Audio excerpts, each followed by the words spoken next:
How do you get rid of depression? Well, one of the ways that we've learned through NLP and hypnosis training is if you're going through depression, that just means that in our world, it means that you've got sadness that hasn't been resolved, that's been with you for a very, very long time. And a part of your brain is probably saying, well, hey, I can't fix this sadness. It's unfixable. Well, that perspective usually comes from one way of looking at the problem. And one of the first ways that we've been taught to handle depression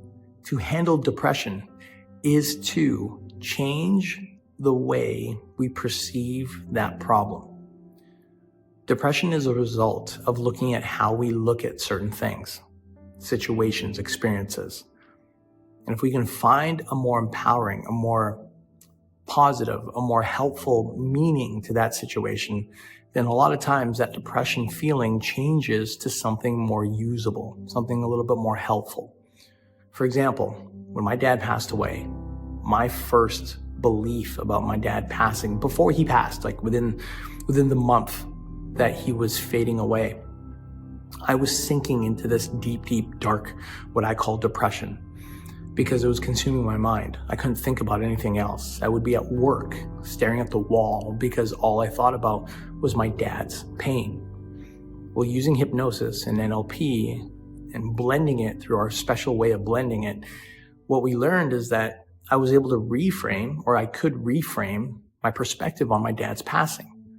And what I discovered was that it wasn't so much his passing that hurt me, even though that hurt too. The bigger depression where that stemmed from was when I believed that my dad was going through so much pain, that when he died, that he would continue to go through that pain. Like, don't ask me where that thought came from. Don't ask me why it's there. I don't know.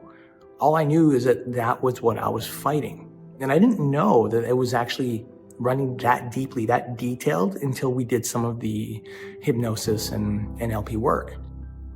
What we did is we ended up reframing the belief, not just the thought, but it's an actual belief, where once I knew my dad was going to pass, that would be the last day of his suffering.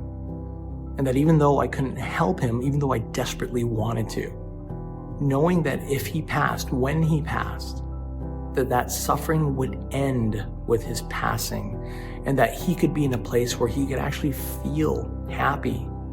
If you believe in the afterlife, or if you don't, it's up to you. But I'm just sharing with you my personal experience of, in order for me to release the depression, I had to find a way to believe that when he passes, when he's gone, that his suffering would end.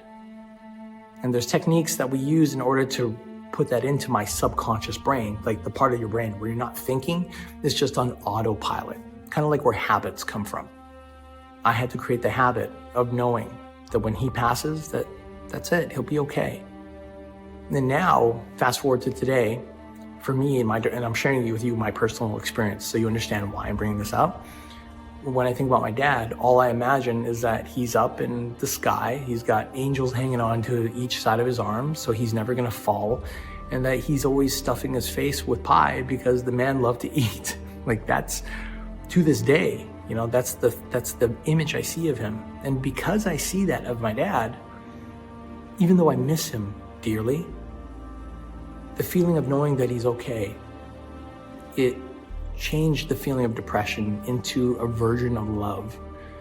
A feeling of love where I know that it's not just about me, it's about him, and that he's in a better place because he had to go through this experience. So in closing, if you're looking for a way to change your depression from a psychological level, you want to find a new meaning. Find a meaning that's more empowering to you, and find a way that you don't have to think about it, but when you think about whatever was causing you depression, that it automatically changes into something that's just much more positive. Do that, and your depression never has to attack you ever again.